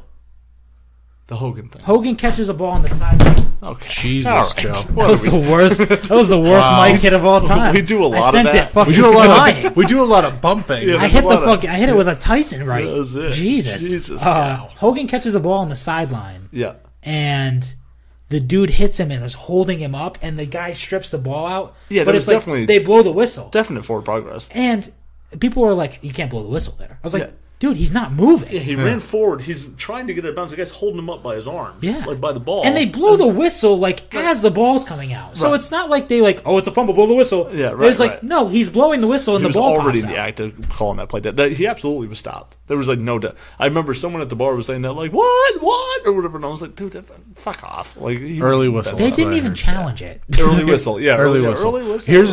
Here's the only thing I will say, and this is the only thing I want to say. The Eagles won. Oh, they won. They won the game. They won the game. I am not by any means. They won the game, and I'm not saying complaining any of about us are making excuses. They won the game. The refs let them play. Right. There I was I no liked the cheap way. call Right. by the refs. Do I think that touchdown wasn't a touchdown? Yeah, I don't think so, but I don't make the fucking rules, and I don't I'm work also for the not gonna- NFL. I'm also not going to complain about it. Right. Yeah. It's, Here's the not other thing. difference for me. Everyone that makes fun of it, how many other quarterbacks in the NFL right now have been to this many fucking Super Bowls? Right. Is this a Aaron's going face here? Tom Brady's the greatest quarterback of all time. Whoa, actually, he didn't win. He didn't win. He didn't win. He didn't So win. are you still not on that train? He didn't win. So he just has everything else. Just everything else. He just had one of the greatest postseasons probably ever as a quarterback. Okay. I'd like to see where that ranks. Behind Flacco's, I believe. I did not say frustrating. that. Fucking Flacco. No. Flacco, that one yeah. run that Flacco Yeah. had was Yeah. fucking. I think Actually, he was 10-0. Nick Foles might be up there too with the run that he just had. Yeah. I don't think he passed for that much in the Where do you Atlanta think game. Where do you think he ends up? The Eagles said they're interested in keeping him. They want. It's a great contingency plan. Right. Like I said, the contingency plan for Brady. He has if to- you have the quarterback that can do it, He has to be smart. keep him for that Nick year. Foles I'm not saying you Nick keep Foles him has next to be year. smart about where he goes. Yeah. Yeah, If I'm Nick 'cause we've Foles, done this already. because Okay, don't go to the Rams again. you can't go to a team that has a terrible offensive line. Like, he needs an offensive line in front of him that can protect him and give him time, because I think he's a very accurate passer, as shown. Like, he's I don't want this, but there's a Buffalo. I don't think he would be bad there. Incognito's there. As much as I don't think he's a great person, I don't think he would be bad there. The dude can. They have a good, halfway decent he's offensive insanely line. accurate. They have a good running back, even though I think he's a piece of shit. They have a good team. If you have a good offensive line, and They you can do. keep him up, and especially if you can run that RPO with him. I mean, he runs it. I mean, he's not going to run, Yeah. but he's not super unathletic. Joe Flacco in 2013, 12-13 run. Technically, it happened in 13. Was this is pretty crazy against Indianapolis, Peyton Manning and the Colts. He was 52% completion percentage, 12 of 23, 282 yards on 12 completions, 2 touchdowns, no picks, 125 rating. Then he went to. That's a terrible. Read that again. So he's 12 of 23. 52%. completion. That's awful. That's bad, but. No, 2 touchdowns, no picks. 282 yards on 12 completions. Yeah, it's Is an insane deep That's throw. a lot. Yeah. 2 touchdowns, no picks, 125 rating. Then he went to Denver, which was who was the quarterback then? Is that Tebow? Might have been Tebow's. Might have been Tebow's team. No. 18 of I think 34, it's before Tebow. 52.94 completion percentage, 331 yards, 3 touchdowns, no picks. I know he doesn't throw a pick. Then right? against New England, 21 of 36, 58.3% completion percentage, 240 yards, 3 touchdowns, no picks. Right. Yeah. And then San Francisco, 22 of 33, his best game, completion percentage-wise, 66%, 287 yards, 3 touchdowns, no picks, 124 quarterback rating. So he had 11 touchdowns, no picks in his playoff run in 4 games. How many yards? There's not a total here, so bear with me. Go ahead. Because what's crazy is he might not have thrown for more yards than Tom Brady did in 4 games. 4 games, and You might be absolutely right about that. I think you are right about that. Yeah. 1140? And Brady threw for 1135. So Brady threw for 5 less yards and 1 less game. And he had 3 less. At 1132. So 8 less yards and 1 less game. And he had a better completion percentage. Yeah, by far. And a better and he threw for 3 less touchdowns. Yeah. In 1 less game. Yeah. So that's comparable. If Brady plays in the wild card, yeah. I mean, they have probably the same amount of touchdowns. Way more yards. Yeah, like 300 more yards or whatever, yeah. At least 200 something. And if he doesn't throw a pick, you would say he'd probably go 3-0 or something like that. 3-0. Let's say he throws for 285 yards, 2 touchdowns, no picks. Right. And a 60-something% completion percentage. Right. That means he has 200-something more yards. Yep. He has 1 less touchdown, but a 60-something% completion percentage and still no interceptions. Right, yeah. That's a better postseason. Yeah, I'm with you there. But Flacco won the championship. But Flacco won the Super Bowl. Motherfucker. God damn it. He didn't fumble in the fucking Super Bowl. God. Flacco would have caught the ball. So over. Oh, fuck you. Flacco also played with fucking Ray Lewis in the Baltimore defense. Yeah, with the deer ear. God, with the deer ear on the spray. Yeah, I mean, that is, if Brady would have had the Baltimore defense on Sunday. Right. I don't even think that game's close. Yeah, really. All right, you ready to fucking... I'm not ready. I really don't have much else. I figured we could kind of wrap this one up soon. We're full on Celtics. Go Celtics. Go Red Sox. Crickets. I'm actually super optimistic about the Celtics now. They're going to be in the finals. I think they are, and I think they could give the Warriors a run. A run for their money. I don't think they'll win. To play, I think it'll go 6 at least. To play negative Nancy. I don't think they'll win, but I think... it'll be a good series. Pulling a couple off the Warriors will give this city a little bit of an energizer. You know what I mean? Right. To have both your teams or 2 of your teams get to the fucking big dance. Right. Yeah, that'd be great. It'd be great if they could both win. And the Boston Crickets still have nothing going on. Crickets. Red Sox. Oh yeah. Right. Silence. Radio silence. Still haven't done shit. Nothing at all. It's unbelievable. So, and it's like pitchers and catchers report in like 2 weeks. Yeah, they're not going to do anything. Didn't the truck leave? Oh, maybe they did. I thought the truck was leaving. I thought it was like the middle of February, but you might be did you want to talk about Greg Monroe? We could do the Greg Monroe signing. That's a good one. Cheap. I like it. Yeah. I mean, why not? Yeah. The dude was good at one point. I don't know how he's playing now, but he used to be pretty good. Yeah, no, I like Greg Monroe. He adds a level of like. He's a true center. Yeah. He's like true 7 foot. I think he's a true 7-footer. I think he's like 6'10". Yeah, I think he's a little under. I thought he was big. Yeah, he's a big. Yeah, but yeah, I think he plays tough. Like his low post scoring is. He is a center. He's not like a swing guy or a. He was the 5 for Detroit before they drafted Drummond, and then they kind of ran a twin tower thing, like power forward center. 6'11". Yeah. 265. He's a legit body. Went to Georgetown. He signs. He's your best rebounder. Yeah, immediately. So and the Celtics it's not even like 2 years ago. Celtics were like, this team can't rebound. Or last year, Celtics. Yeah, right. Yeah, that's true too. It's amazing what they did in one fucking season. Right. They didn't even sign rebounders. Right. Tice is actually a sneaky good rebounder too. Jason Tatum's a good rebounder. Jason Tatum's a good rebounder. Tice and not just Tice. Who's the other one? The other Morris? No. They got that Bane. Bane. Yeah, Bane. Yeah, there he is. Good old Bane. Backdrop there, I like that. No, the Celtics should be interesting to watch. I haven't really been paying much attention over the past few weeks. I just catch the scores, highlights, whatever. Yeah. But I plan on. We're on full blown basketball mode. Yeah. Comcast Sportsnet here. I mean, I'm turning on the Bruins. Also playing good, right?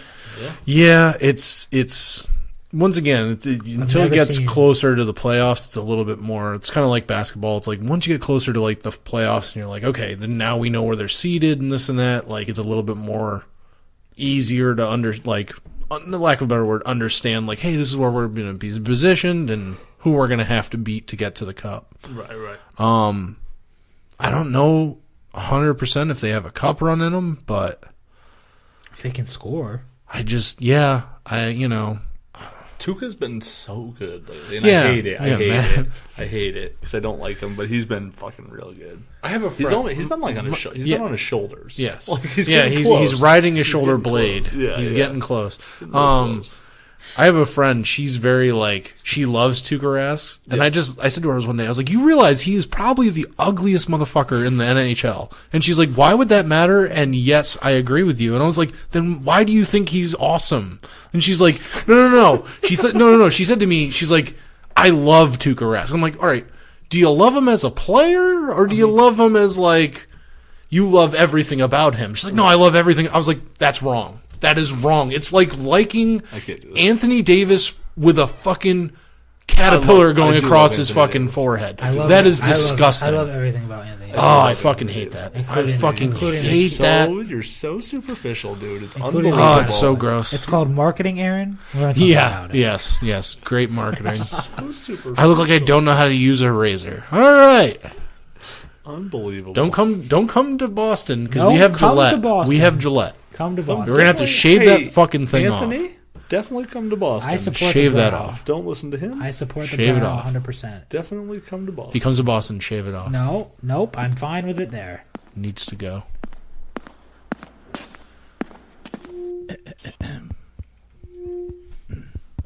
Would everybody please stand for the B.S.N. Network's weekly State of the Network?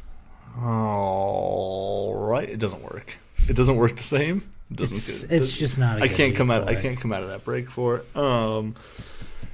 For me, real quick, I'll let you guys wrap it up. But I'm a dummy, and I forgot that this was the week that the 4-Star Sports Bar review was supposed to be up because it's on that bi-weekly schedule. And now that I'm not doing the Dave Speaks thing for a while, I forget which week is which. So that'll be up tonight. So, not tonight. By the time you hear this, it'll be up. Yeah, it'll be up. So that came out late for sure. Other than that, I'm tapped out. I got nothing. It is the inaugural episode. Inaugural. I think I do this on the actual episode too. But it is the first episode of Set the Record Straight with Joe, be it 1/3 of the nerds, and that's a really cool nickname, by the way. The 1/3 of the nerds. Yeah, I like that. Oh, yeah, that's got such a good.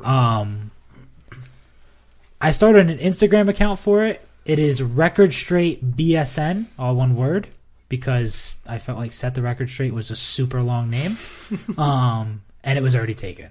No, and I didn't want Set the Record Straight B.S.N.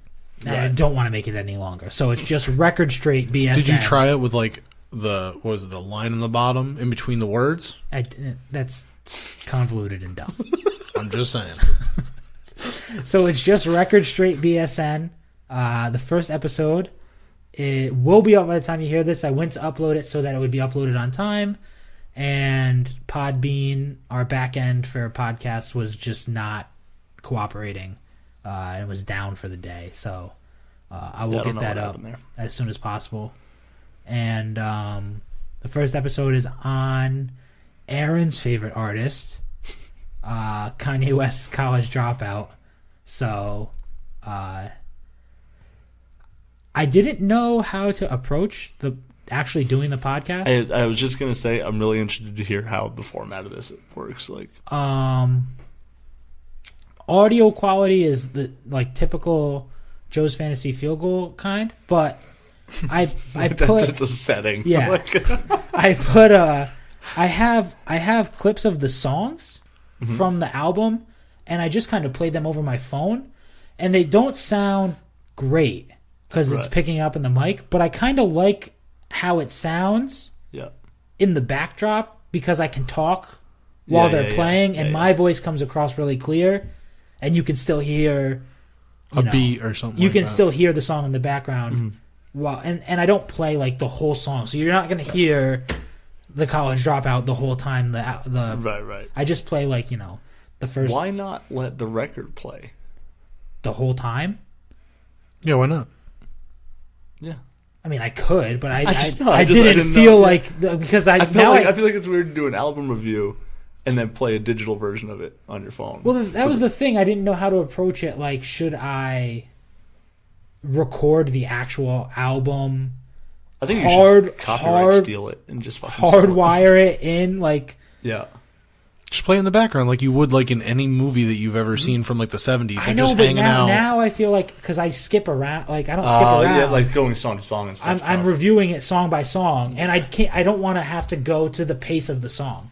So you don't have to, but do you? And I don't know if you've ever used a record, but to get it to start like exactly where you want it to, it's like you have to be really good at placing that fucking needle like on the right groove. Yeah, and it's not just like no, but see, all you have to do is just literally just go. All right, ladies and gentlemen, we're gonna put this on, and just gently put it on. You hear the little scratch for the needle, and then it goes into the song. Man, I have doesn't have to start like that. I'm interested for you guys to hear the intro.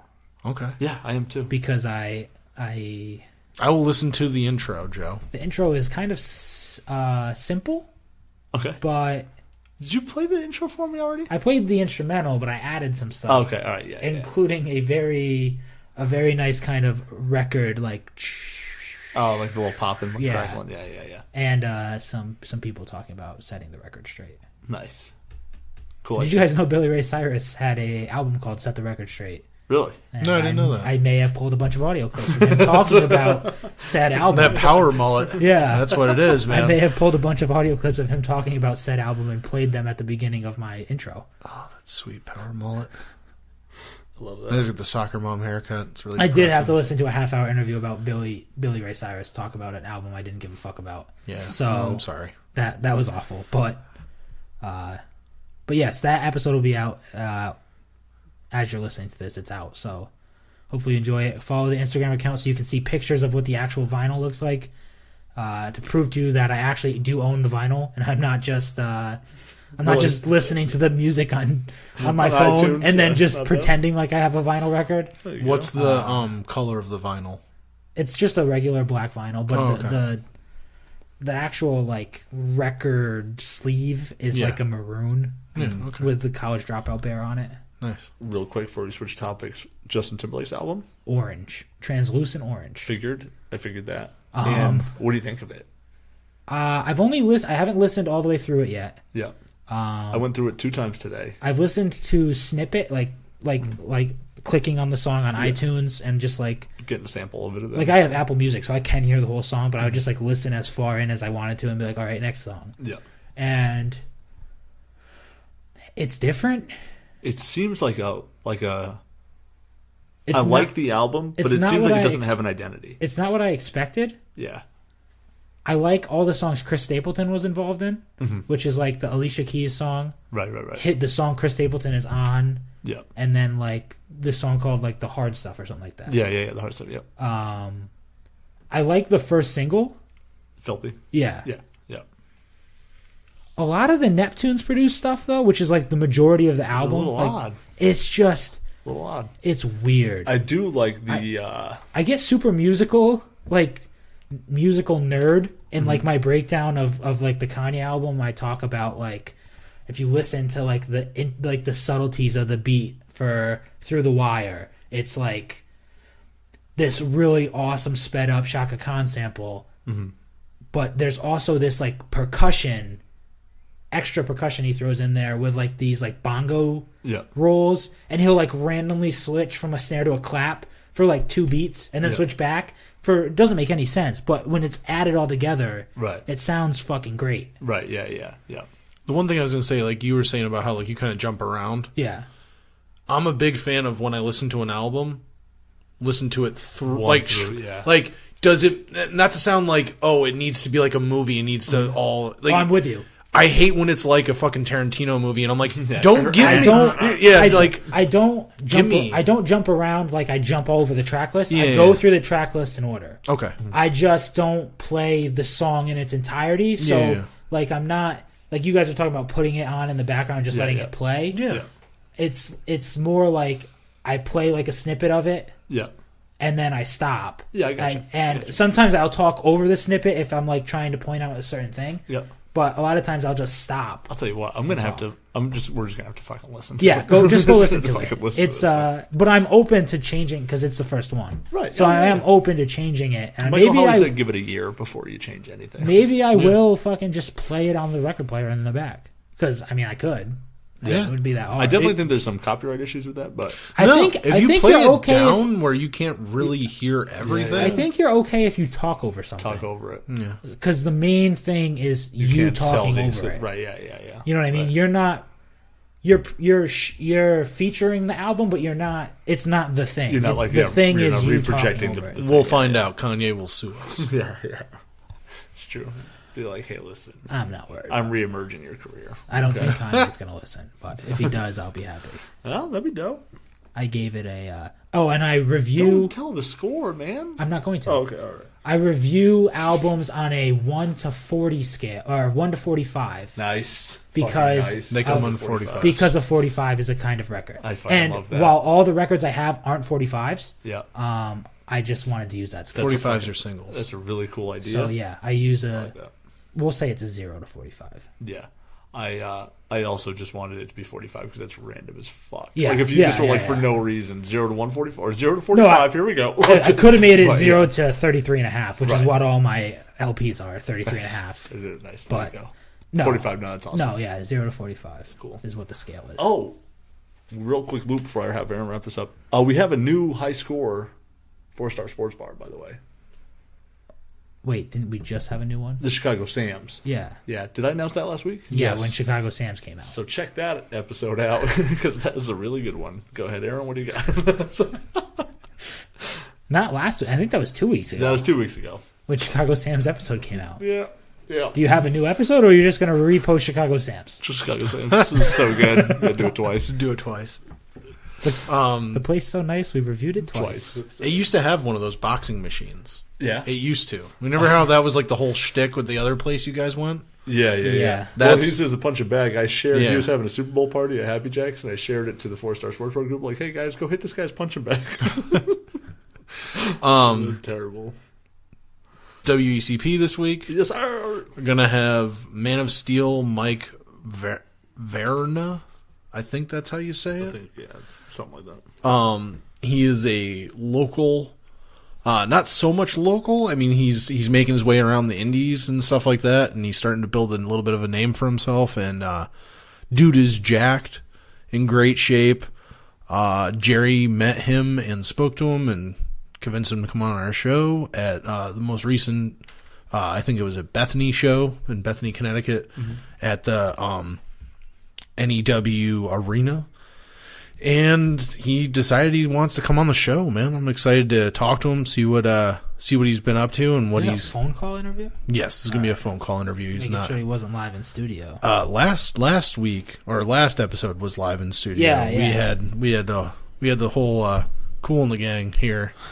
But yeah, no, it's gonna be a good episode, and we also get to review a little bit of our thoughts of the Rumble. Jerry is like hot take on everything and thinks the Women's Rumble was the best part of the show. And that's right. I forgot that's coming up. It's just rough. Jerry might get punched. So tune in for that. A little promo cut. I like it. He's going to take a bump. Not going to take a bump. That's going to be a legit shot. It's going to be working a little stiff. Yeah. Oh yeah. No, it's going to be just like when Brock Lesnar. Did you see that? No. Have you seen that? No. Braun Strowman catches Brock with a straight up knee. Like you can tell he's not intentionally doing it, but he caught him on the chin with it. Yeah. Brock gets up, hits him twice in the face, straight, just like really legit shots, and then throws him out of the ring and tells him, "Don't ever fucking do that again." Yeah. Like no son. Like, I don't care how big you are, I'll fucking knock you out. Yeah. Brock Lesnar's a mean son of a bitch. He's notoriously a piece of shit to his fans and everything. He's not a nice human being. And also a violent wrestler. Yes. So, like, you know, he's just How'd Braun he take lives that? it. Just like, He took it because he's young. He's a young guy, and I think he knew he made the mistake. Right. I think it could be definitely taken differently. Brock didn't have to do that to Braun. It didn't have to be that because there's a legitimate thing where it's like, listen, it happens. It's going to happen, right? Yeah. I don't think you're also probably per WWE fucking code of ethics or whatever. You're not supposed to probably try and intentionally hurt the opponent. Right. Yeah. You know what I mean? Right. Yeah, so do it right back to somebody. Like, you get kneed, then it's like, pop, pop. Well, there's a difference. There's a difference between an accidental knee from Braun Strowman and 2 intentional punches. Right. Oh, yeah, no, like angry, It's legit, legitimately throwing and then throw him out of the ring. Yeah. Did you also hear about Booker T is no longer on the Raw? He's no longer working for, he's not really working for Raw anymore. He's just going to be on the panels pre-shows for the pay-per-views. Says if he ever sees Corey Graves outside, he's Did you hear why? No. He said that it's legitimate beef between the two of them. Really? Yeah, the reason why he went on radio and did a radio interview and said the reason why he's no longer It's because of Corey Graves. Because of Corey Graves. Right. If he ever sees him in person, it's going to get physical. Isn't Corey Graves supposed to be like an asshole?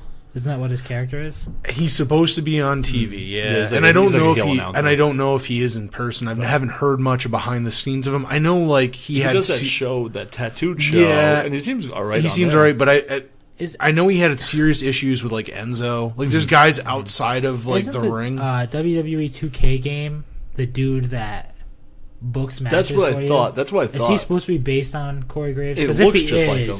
I can't stand that guy. Yeah, it looks just fucking like him. And Corey Graves is basically, right now, he's worked himself into being almost like Vince McMahon's mouthpiece on the show. Right. He definitely has... Does he know when the XFL's coming? I mean, I'm sure he does. 2020. 2020. January, February 2020. Don't know. Do you think some of those guys that we talked about how Brock Lesnar. Well, I don't see in the XFL. He did try playing for Minnesota. He played for Minnesota. Yeah. He made it to the final cuts of preseason. Yeah. XFL. He would make an XFL roster. They don't exist yet. So. I just don't think he would. I think they would, because he's already failed tests for the UFC. I don't think he would be able to pass tests. Wow. Vince McMahon. He doesn't get tested. He's a part-time Vince McMahon employee. said a lot in his press conference about DUIs and criminal records and having to stand for the national anthem. He never said anything about testing players for steroids. So, what if this is just the steroid league and you just come here, get fucking juiced to the gills, and just run people over in the XFL? Well, then, because I am all for that. Then half the NFL retired players are going to come out of retirement. If you just have giant 600-pound Russian bear offensive linemen just mauling people while fucking a juiced up quarterback with muscles coming out of his pads. You know who's the quarterback that just needs slinging the rock? They need to bring back the hefty lefty. Jared Lorenzen. Let that guy play in the league. Everyone calls him the hefty lefty. That's not his best nickname. His best nickname is the Pillsbury Throwboy. Yes. It's the best one. Yeah, the Pillsbury Throwboy is the best nickname. How much does he weigh? 400 pounds? 400 pounds. And he's gigantic. He's 6'9", right? He was playing for the Lincoln, Nebraska Lizards or something like that. Well, he was playing. He was in college. He played for Kentucky. He wasn't that fat. Jared Lorenzen. Yeah. The Pillsbury Throwboy. That's the best nickname. I do like that a lot. But it's gonna be an interesting. Booker T in the XFL. Yeah, it's just, he's not gonna be. He's coached by Corey Graves. I just don't know. I think. I don't know. I don't know. I don't see the way Vince is making it out to be. I don't think they're going to use anybody from the WWE. I think it's just going to be a regular ass. It's going to be. That's what it is. I think he learned from the last time using too much. Gimmicks, like he says, no gimmicks. I don't think it's going to be. So there might be real football talent that could come. The only way they do that is if they pay people straight out of school, not like. Well, you see that they're going after 18. You got to be 18. Oh, so you can play out of high school. Yeah. Right. The only way I think they could do it is if they pay, like, we don't have a draft every year. Mm-hmm. You know what I mean? Like in normal, we just have a go get people. Mm-hmm. Like you have a salary cap. If you have space, you can sign whoever you want. Right. Like you don't have a draft. So the best rookie out can literally just say, all right, who's got the most money? Right. I'll sign the biggest contract. That's how the USFL operated, and they almost did it. Well, they had a draft. Yeah, but you could just pay that. Like there was no rookie pay scale. It was literally like you could sign a contract. Yeah. Like, but they did. That's I think they drafted rights. Yeah, but it was just like you're gonna play for. Well, that's how Herschel Walker started. Right. Yeah. I mean, guys like Maurice Claret. Yeah. Before obviously all the issues, when he was in college, instead of him like dealing with another year of Ohio State and then basically fucking making him look like shit, he could have gone to a league like that. Yeah. He wouldn't have had to go to college. Yeah. I think that's the thing that you're going to see is these guys that are already studs at like 19 years old, and they're going to go there and be like, listen, I'll just get paid for a year or 2 years, play there. I'm playing against ex-NFL players. It's the smart thing to do. And you're getting paid. You want to get talent. You want to get good young talent. And my buddy brought up the point last night talking about it where he says, so you come to XFL for 3 years. You're eligible for the draft. You can go to the NFL if you want. But listen. They'll pay you this much money guaranteed with the potential to make this much money. Don't get sold on what you might make because you never make it in the NFL. What if we guaranteed you... Guaranteed contracts. Right, just guaranteed contracts. And then that's how you win. What they would do is they would do guaranteed contracts, but leave the player the option to leave for the NFL. Mm-hmm. Well, why would you do that? You can't do that. Like, I would. Or else, why would you sign? Because why would you sign? You would have to. You would have no contract longer than 3 years. It would never happen. Because if your whole point. No, I'm saying at 3 years, right? Yeah. Now the time comes. Let's say you sign a 3-year contract. You come out. Off the rip. You're 18 you're 18. Now you're eligible for the draft, and he says, okay, well, you're projected to go in the third round, which the pay scale in the NFL means that you would make, whatever, let's say $7 million, whatever the number is. $7 million per year guaranteed for 4 years with a 2-year team option. We'll give you $10 million. So what if we gave you $10 million per year for guaranteed, 3 years? Guaranteed. Right. You know what I mean? As opposed to only making 7, but you could make, whatever. So basically, instead of making, 21, you're going to make 30. Right. But 21, if you make it all 3 years, the average NFL career is 3 years. You're going to make $30 million regardless of how you perform. Right. Yeah. You're David. The guy he's the college. Damn it! One of the college commentators. David Carr. No. He played for. Son of a bitch. He played for Georgia. Went to Cincinnati. Got hit first play of a preseason game. Fucking A. I know who you're talking about. David something, and he got hurt, and now that's what he does. But he was at one point they were like he's never going to walk again. Right. Then he almost thought about making a return to football, which they luckily I think talked him out of even trying to attempt it. But a guy like that, you guarantee the contract. Right. You get fucking hurt in the NFL. There's they take care of somebody gets severely injured on the field, but they take care of his medical bills. They don't pay everything else. Think about this: if you're Brandon Bolden, you're a special teamer on an NFL roster. Yep. You're making $700,000 a year. The XFL starts. They go, it's cool. You're making $700,000 a year. What if we give you $3 million fully guaranteed, and you come run in the XFL? As a running back. You're not a special teamer, you're going to be a running back. He would fucking dominate the XFL until they start getting real talent in there. Right. I mean, you're a starting NFL, you're on the 53-man roster, and now you're the starting running back. Right. And Brandon Bolden, I mean, he plays he plays sometimes. Right. So, and they're only paying him $3 million, it's just fully guaranteed. Right. Yeah, he would go be like that guy. In the XFL, Right. Yeah, it'd be interesting. Bernard Reedy. Bernard Reedy. Come play in the XFL. No problem.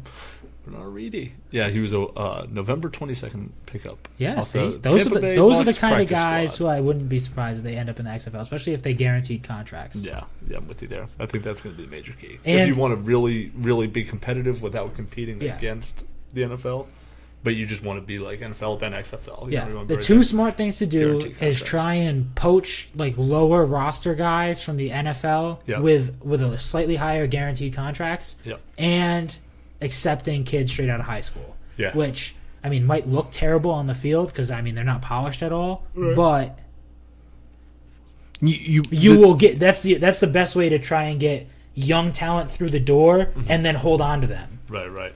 I think the only issue you're going to have is you're going to have Greg Hardy come around the corner on a fucking 18-year-old kid and blow his knees out. You know what, though? If I'm Vince McMahon, I say you signed up for it. No, I know. I'm just saying, watching that is going to be like, oh, dear God. It's going to also, Greg Hardy would never be in the XFL. He has I know. I'm just saying hypothetically. That's what I'm saying. Yeah, you get a grown ass man. You get the James Harrison type. 30-year-old. Ricky Jean Francois coming through the middle and just squashing like a 19-year-old kid. That's what I'm saying. Yeah, just murdering him. Yeah, that's tough. Or you have a 19-year-old kid just fucking balling out of control at quarterback all over the XFL. just fucking slinging it. Making millions. That motherfucker. Coming into the fucking NFL draft with a spinning chain. Says XFL on it. There you go. Just walks around with a chain. Quite the imagination. He wears a chain backwards. Says "He hate me" on it. There you go. Everyone's like, "Oh man." He just takes the nickname. Just like the one thing the XFL should keep. It should be no comma. He hate me. We're just talking about him. The one thing the XFL should keep is the nicknames on the back of the jersey. Yeah. They should. Make your own nickname? Yeah. Just like let them I don't know if they're opposed to nicknames on the back of the jersey. They said no gimmicks. Well, I feel that's kind of a gimmick. Like the NBA does that. Nicknames on the back of the jerseys. Yeah, I think they should just let that be like the thing. Yeah. They should that was cool. Like the "he hate me" thing. Yeah, it was cool. Kind of spawned. It's just like when the announcers were like, "He hate me," and it was like that was sort of he became known. He didn't have a name. Rod Smart became "he hate me." Right. Yeah. All right. Well, a tough week. I'm more excited about the XFL right now. 2 years away. Yeah, 2 years away. We don't even know where the teams are. Hartford pumped. Hitmen. Let's do it. Is that a possibility? No, I don't know. No. Hartford tried to have a team. You guys want to buy a team? The Hartford Colonials. Hey guys, go check us out on Patreon. Yeah. Go buy an XFL team. We are starting a Kickstarter for our XFL team, the Hartford Hitmen. I like that. Yeah. Let's do it. All right, guys. I don't know how to end the show anymore. We're only gonna get 18 and 19-year-olds. Not bad. Yeah, that's it. The whole team. Can I play? Yeah, you could. I'm 30. You could. You gotta make the roster. Yeah, we gotta try it out. I don't care if you own part of the team.